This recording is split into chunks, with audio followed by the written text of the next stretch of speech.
We're back with another edition of the Federalist Radio Hour. I'm Emily Jashinsky, culture editor here at The Federalist. As always, you can email the show at radio@thefederalist.com. Follow us on Twitter at FDRLST. Make sure to subscribe wherever you download your podcasts as well. Today, we're joined by the author of The Perfect Police State, an undercover odyssey into China's terrifying surveillance dystopia of the future. That would be Jeffrey Kane. Jeffrey, thank you so much for joining us today.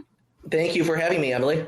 Absolutely. Now, you've been a foreign correspondent in Asia, covering Asia for years. You've written in places, that reporting in particular has landed in places like The Economist, The Wall Street Journal, Time, and The New Republic.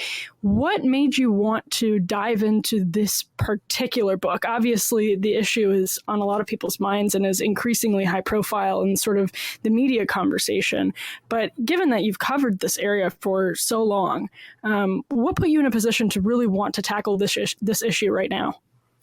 Yes. So, Emily, when I was overseas, I was deeply focused on the intersection of technology and governments. I had either traveled to or lived under numerous authoritarian governments. And, throughout the decades of the 2010s, I guess the past 9 or 10 years, one of the major social and political forces I was documenting was the emergence of the big tech giants and new technologies such as artificial intelligence and facial recognition and big data.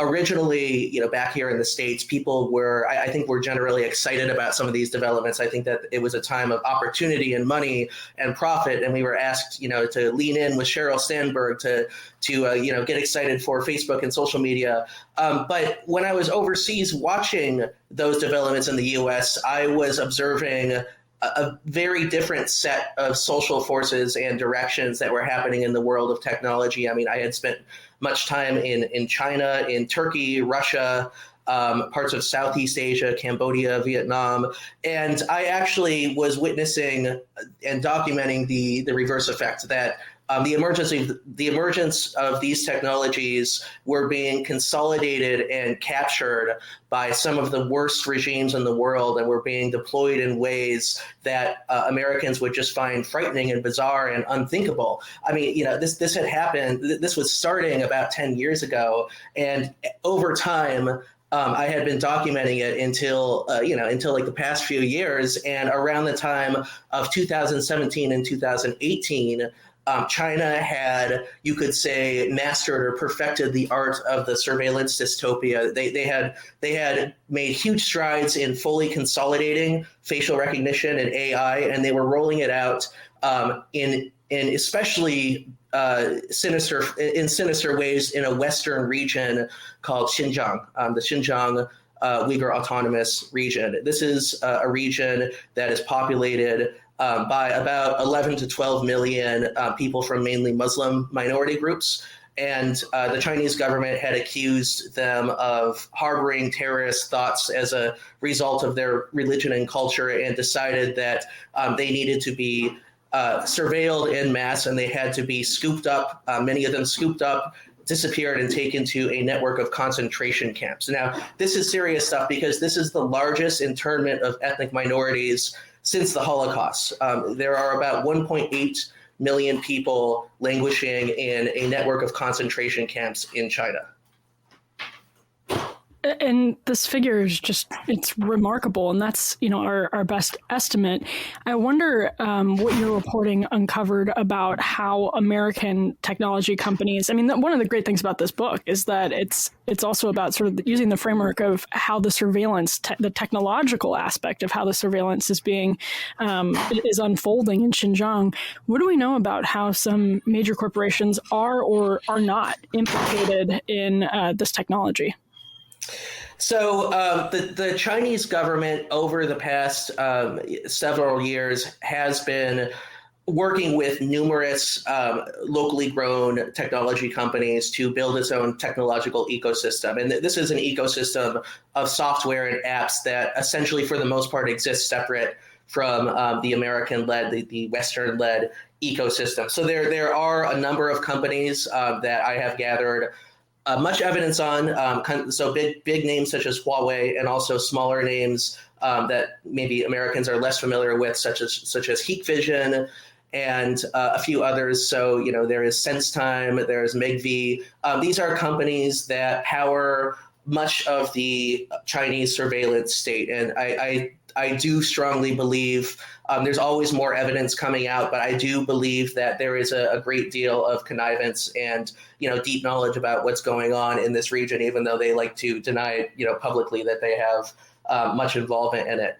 But I don't just want to focus on Chinese technology giants because numerous American firms do have, some complacency in building this system, even if they were not directly, involved in a sinister way in selling the technology, to the Chinese surveillance state. So, one of the companies I think that we always need to look at is Microsoft, which runs a lab in Beijing called Microsoft Research Asia. Now, this company, this laboratory doesn't directly, to my knowledge, and I think they've clarified this publicly already, they don't actually power the surveillance state themselves with AI. But Microsoft Research Asia has emerged as a major training ground for some of the worst actors in the Chinese technological ecosystem. Many of the people who went through this laboratory went on to found major startups in China and Hong Kong that essentially just helped the Chinese government master the art of surveilling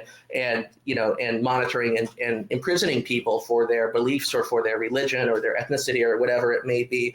There is one American biotech giant that did have involvement that was selling to the authorities in this region. They've since they say that they've pulled out since then, and then of course also the American government, especially starting under the Trump administration, has built and expanded a large list of companies based in China that it strongly believes, with very good reason, are fueling this terrifying surveillance state of the future.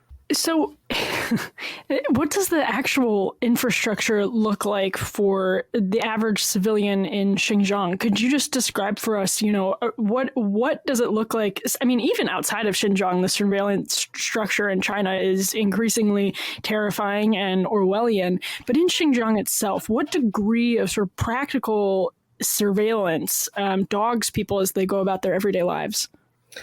Yeah, so I have an entire prologue that opens up just describing the everyday terror and uncertainty and just the sense of foreboding doom that the typical citizen in this region has to go through just on a daily basis. So, in the morning, it's more terrifying if you're a woman, because what will happen often is that in the morning, let's say you're a woman and your husband or partner has been taken away to one of the concentration camps. So the government will often install a party minder to live with you and to check on your ideology and to quiz you every day and try to teach you to be a good Chinese citizen. So you'll wake up in the morning if you're a woman, and sometimes you'll be actually sleeping next to this party minder who's been installed as a replacement for your husband. And in the morning, you'll get quizzed with your children over, your loyalty to the party. Do you understand party history and party, what it means to be a good party member and a good loyal citizen to the state? You will, you'll go to work. You might stop, let's say you stopped and you wanted to get a tea or a coffee. You would walk in, you would have to sometimes scan your ID card to get in. And, so a little panel will pop up and it'll say trustworthy or untrustworthy. That the Chinese government runs a system of trustworthiness that ranks you based on whether you can be trusted. And so when you scan this card, if it says untrustworthy, you might be, denied entrance to the coffee shop or the gas station, and a nearby police pillbox, they're monitoring everyone. They might see this, they might approach you.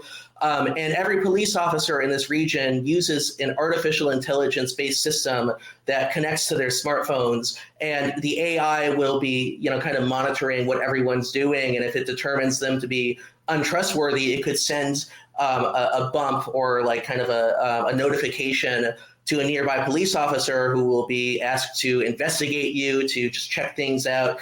And the AI will often help the humans determine if you're just someone who should be taken to one of the camps where you will be brainwashed for, often they say 7 years, could be much longer, could be lifetime. You're never totally sure. So, you'll go to work. You will often watch a documentary of some kind. It'll tell you how to spot a terrorist, how to spot someone who's trying to undermine the Communist Party, and it'll tell you kooky things like, well, if you have a friend and the friend goes in through the back door and not the front door, that could be a sign that your friend might be harboring secret terrorist thoughts, and you should report him immediately. You'll be living in fear and terror at the office because everyone is watching you, and everyone is encouraged to snitch and rat on you for whatever transgression you could imagine. If you're arriving at work early, if you're staying too late, if you're not spending enough time with your kids, it means you're a bad parent, therefore you could be a terrorist.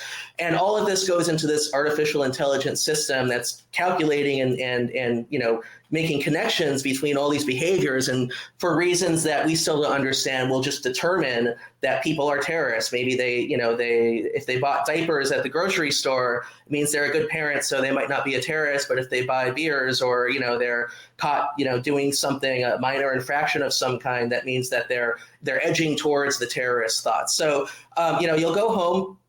You'll have dinner with your party minder. He'll, quiz you on the day. The kids will talk about their school, all they learned about the loyalty of the party. They'll sing the national anthem and all that sort of thing.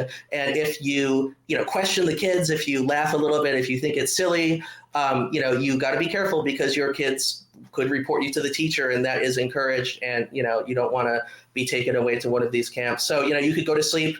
Party minder can sleep next to you. This has been well documented.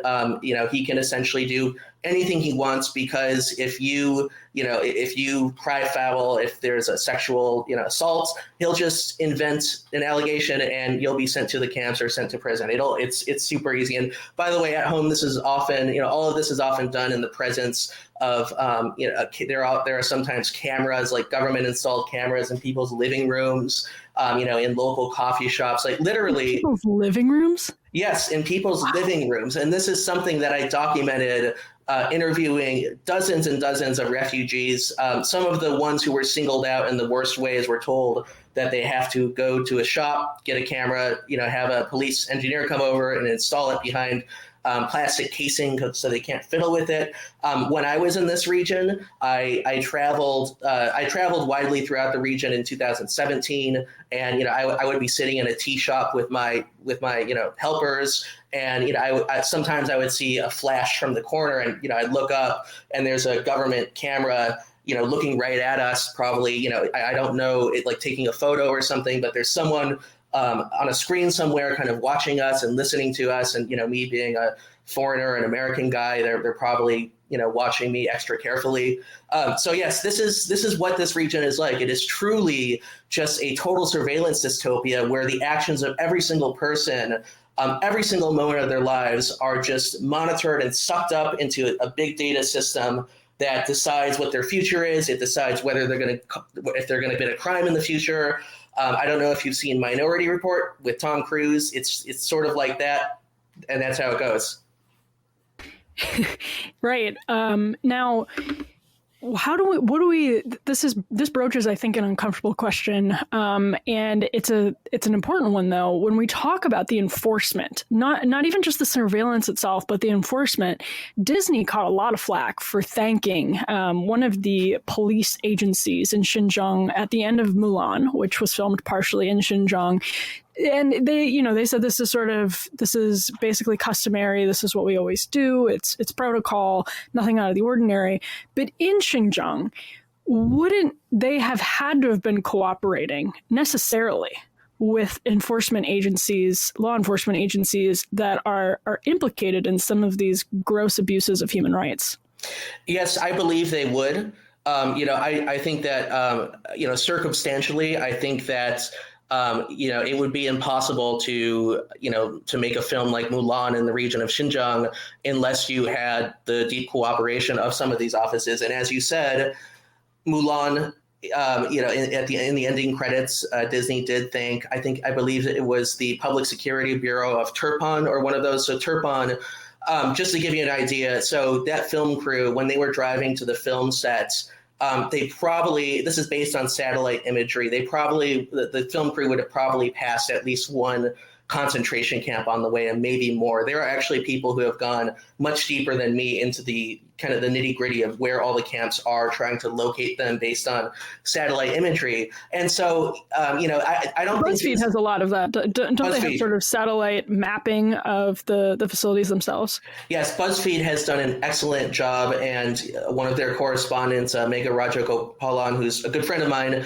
won the Pulitzer Prize for her work investigating these camps. And I think it's just great that the Pulitzer Prize is starting to recognize this topic more, that that this is getting out and people are starting to see what companies like Disney are doing, or McKinsey, which, for example, held a big an employee party and conference in Kashgar, a city in this region that's not far from numerous concentration camps. What can you tell us about Xinjiang itself? What is the region like? What was it like before the crackdown on the Uyghurs? And what is it like maybe just culturally right now? Yes, so I have always had a deep interest in the cultures of the steppes of Eurasia, of this region of the Stan countries, essentially Central Asia, Western China, and everything going to everything stretching through Russia to kind of Eastern Europe and the Middle East and Southern Europe. That is the region called Eurasia, and the Uyghur people and the Kazakh people that live in this region are historically, you could say they've sat at the corridors of these beautiful Silk Roads that once existed, these trading routes where Marco Polo, would travel to the east and return to Italy with the riches, the silks. And really, this region was always, before, the current crackdowns, it was always seen as a cosmopolitan region, even if it's, kind of far off for the average, for the average kind of American thinking about it. It seems far off, but it actually was very much the center of global economic and political power for many years. And this is reflected. I mean, these cultures, I just find these societies, these cultures, that the literature they produce, the poetry they produce, the music, I think it reflects the collision, the bringing together, the mosaic of all these different groups that were always crisscrossing through this region of Eurasia on these trading routes. And this is something that many Uyghurs, especially my friends, are proud of. I mean, they love reminiscing on the old days and reading, some of the poetry, for example, that people would, read out in the open. You could walk around this region and there would occasionally be people, like poetry readers out kind of memorizing, like they memorize the poetry in their head and they're giving a reading and they're telling a story of an epic. This is something that I also documented with one of my main protagonists, a woman who I called a pseudonym Mesam, who was deeply engorged and engaged in this world of literature and poetry. And slowly over time, as these crackdowns happened, she found that the culture was being erased and the people were essentially being turned by this giant artificial intelligence machine into machines themselves, because they have no choice. If they read a poem, they're going to be taken to a concentration camp. So that's, that's really the contours of the story I'm telling. It's really about the fall from grace of a civilization that was once great, but that caved in, that was oppressed and caved into a terrible authoritarian regime with a terrible record of human rights. How does your favorite restaurant consistently make such delicious food? The short answer, they have access to the right kitchen tools. With Made In's professional quality cookware and kitchenware, anyone is capable of making restaurant quality food at home. Made In produces professional quality cookware and knives for those who love to cook. They source the finest materials and partner with renowned craftsmen to make premium kitchen tools available directly to you without the markup. Made In products are made to last, and they offer a lifetime guarantee. Their cookware distributes heat evenly and can easily go from the stovetop to the oven, and their knives are fully forged, perfectly balanced, and stay sharp. They have 28,000 plus 5-star reviews, and their products are used by some of the world's best chefs at Michelin-starred restaurants around the world. Made In, better cookware for better meals. Right now, Made In is offering our listeners 15% off your first order with promo code Federalist. This is the best discount available anywhere online for made-in products. Go to madeincookware.com/Federalist and use promo code Federalist for 15% off your first order. That's madeincookware.com/Federalist. Use promo code Federalist. What are the economic circumstances like in Xinjiang, maybe for the sort of average Uyghur Muslim in the area? The average Uyghur Muslim is almost entirely left out of the economy. This was a region that you could say for a long time it became China's Wild West. It was rich in oil. It was a place where people were coming and building the railroads, so to speak, and kind of building the infrastructure, building new property, new high rises. And so when a lot of the Han Chinese arrived, they were encouraged by the government to come out to Western China to settle, to exploit the natural resources. They began displacing many of the local Uyghur residents, and when I say displace, it was pretty bad because they were having their traditional homes bulldozed, replaced by the giant high rises. They were seeing their villages removed. I mean, people were just being shifted around this region and just forced to relocate. This is the kind of it's the kind of movement over time that built up resentment among the Uyghur population, and this exploded in 2009 in a series of very passionate but also out of control protests that became riots, sort of right after the time of the Beijing Olympics. It was just a time when the Uyghur people believed that their moment had come and it was time for them to assert themselves against the Chinese Communist Party, that they should at least, even if they can't have a nation of their own, they should at least be entitled to some kind of dignity, some kind of belief that the system was working for them. And what happened is that the Chinese Communist Party responded and said, no. They essentially said, you're a bunch of terrorists, and we're going to round you up. We're going to beat you with our rifle butts. We're going to send you to jail. And then this began expanding over time. And this is what happened in the last decade. This security state, this technological surveillance state just began expanding against the Uyghurs to the point where it got out of control. And I really see it as a warning of what happens when state power just simply has no check against it.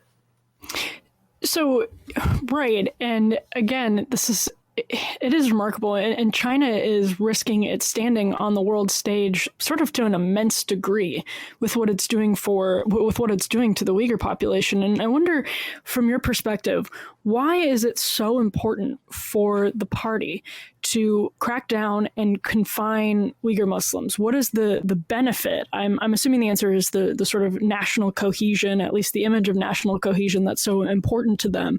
But how does this fit into the broader aspirations of the party to control its country?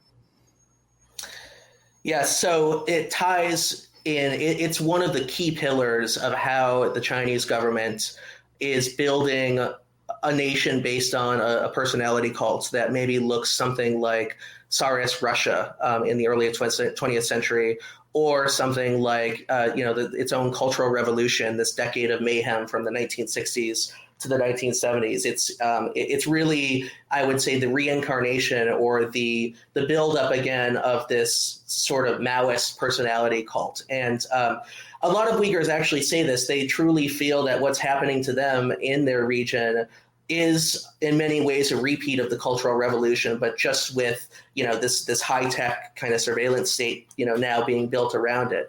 So in the past 8-9 years, the president of China, Xi Jinping, has been consolidating a personality cult of his own. He's been jailing rivals. He's been kind of cracking down on corruption. And you could really say that, I guess, the sort of the dream of before, the dream of the free market China, the dream that, for many years, especially when I was young, people said that China was going to be the next a major center of gravity for the markets, but that it would become freer and more democratic. And as a middle class rose, a more democratic middle class would want to change and reform the government there. That actually that has turned out to be complete hogwash. I mean, I think that it was a lie fed to us by by certain people in the political establishment who stand to benefit monetarily from that sort of engagement.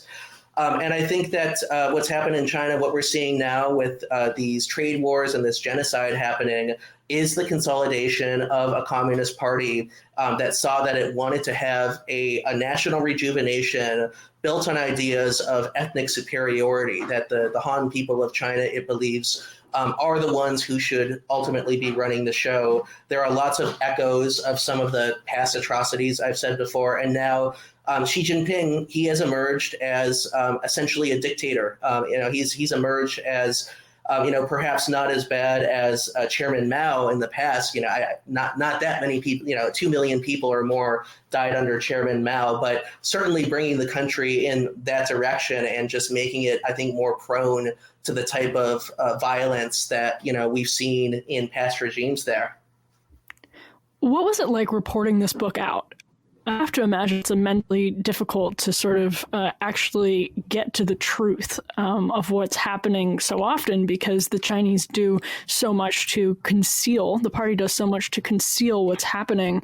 But in your reporting, what was it like, just the process of trying to dig into this? And was it a lot of your sourcing based on people who have escaped some of these camps, who have escaped Xinjiang?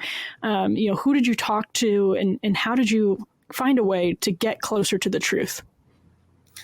Yes, so I traveled in December 2017 to Xinjiang just as I think the security surveillance elements there were starting to, they were just starting to get to their most extreme. And I caught I would say that I caught like the last wave when you could actually go there and maybe gather some sort of information that was, real information before, the Communist Party just shut down all information flows. So I did go, and I got very lucky because I met a brilliant man, a friend of mine who helped me out. He was an assistant who knew where to take me. He took me out to the countryside, to a place that I probably shouldn't say publicly because you just don't know, if the authorities are listening. But he found a place where we could go and we could talk relatively freely without all these cameras and the surveillance everywhere. And he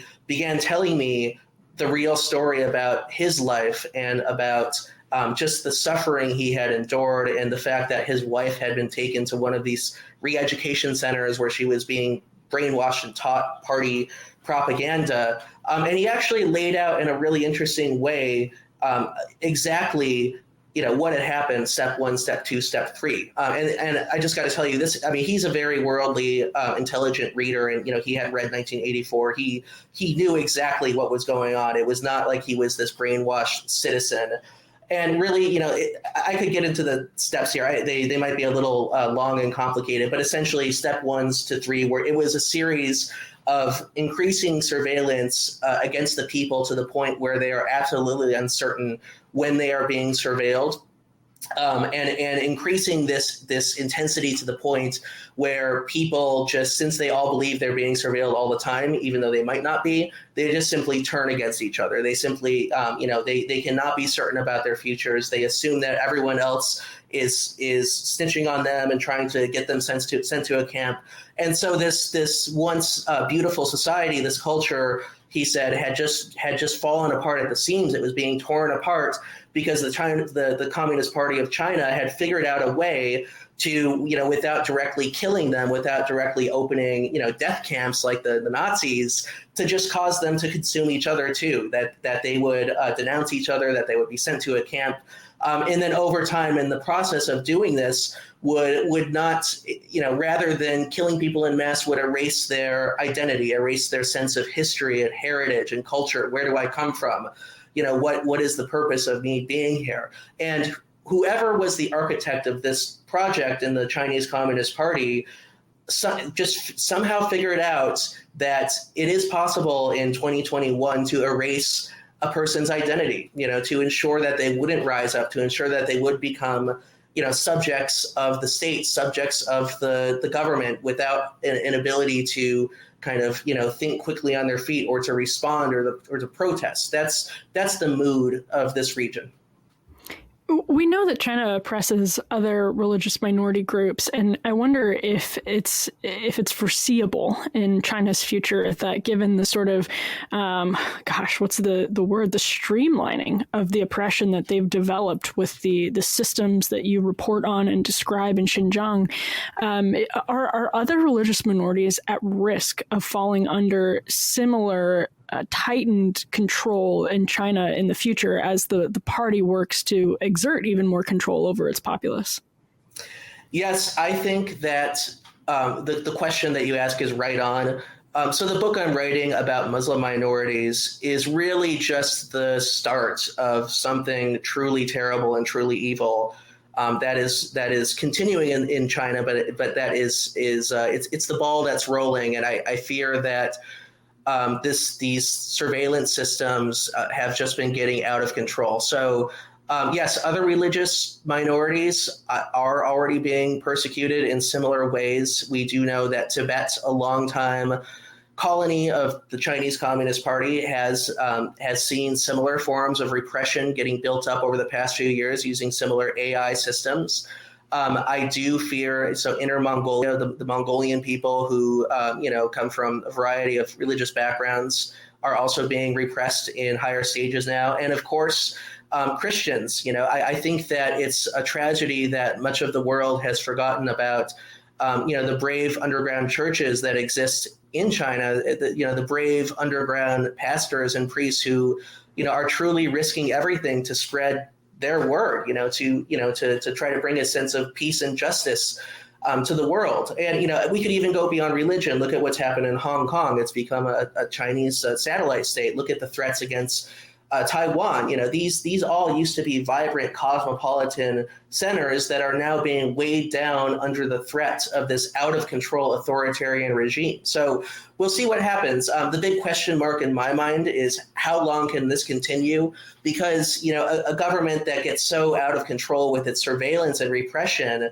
I believe is inevitably going to consume itself. I mean, everybody's going to be snitching on each other. Everyone's going to be taking each other to the camps. I mean, this is what happened to the Soviet Union, and what, prompted them to simply, just the consummation of their own system prompted them to relax it a little bit and to say, okay, we've got to slow down. This is too much. And then relaxing the system is what led to the collapse of the Soviet Union. So, obviously that is not a perfect comparison. I think that China has a lot not in common with the Soviet Union, but that sort of sequence of events I could see it, happening in its own way in China somewhere down the road. That's a fascinating point. What do we know about how many other people in China, maybe the average Chinese citizen outside Xinjiang, what do we know about what they know about what's happening in Xinjiang, given how controlling the CCP is over information? Yes, so interesting question, actually. And I have a few different ways of looking at that. So, if you were to go, if you were to walk around most of China right now in 2021 asking these types of questions, people would say, I have no idea what's going on. I just simply don't know. I think that the Uyghurs are terrorists and they should all be put in the re-education centers, as they call them. That's the new speak. The police would start to notice you walking around China asking these kinds of questions, and they'd probably detain you briefly and tell you to, buy a ticket out the next morning or go back to the capital, go to Beijing, chill out there a little bit. That the appearance is one of, a vast population that is simply, just being absorbed in CCP, Chinese Communist Party propaganda. But what was interesting is that on the what is that app called, the Clubhouse, back when that came out a few months ago, I was playing around with that and listening in on some of the China-focused conversations. And there was a very short period of time before Clubhouse got vastly censored that so many regular, young kind of regular Chinese students, kind of on the millennial side or younger, were showing up and having conversations in Chinese and English and other languages. And it was the first time where, I actually heard people, they were talking about the Uyghur situation. They were talking about this genocide going on. And, some of them actually, were fully informed. They knew exactly what was going on, and they knew in their own hearts and minds that this was truly a disgusting act by their government. Now, this was very short-lived, but that does give me hope that, that the people of China, they will maybe one day perhaps, find a way to to see justice for what's happening right now. I mean, perhaps there will be one day a change of government. I don't know when that would happen, but there is dissent in the system, and there is not just dissent, but there is some deep dissatisfaction with where the country has been headed among regular people. And Jeff, you mentioned earlier that the figure that we have for an estimate of who's being detained in these camps is about 1.8 million people. Do we have any idea of how many Uyghurs have gone through these camps total? I mean, that would be a really hard thing to calculate, I imagine. But do we have any idea maybe what proportion of the population of Uyghurs in Xinjiang has gone through those detention camps, period? So the best estimate, I would say, comes from Adrian Zenz, who is an anthropologist who's been studying the camps, and he's consistently estimated around 10% of the population has been in the camps, which is a massive number. And think about it this way: these are extrajudicial camps. So these are merely, this is the slice of the people going through this system that have been not even accused of a crime. When you add regular prisons to that, people who are actually being put on trial and charged with sedition and extremism and all these things, I mean, the number could be even greater. It could be 20%, 25% or more. And, I think that some of these numbers have been criticized by people who want to downplay what's happening in China because they have their own political agendas, here in America.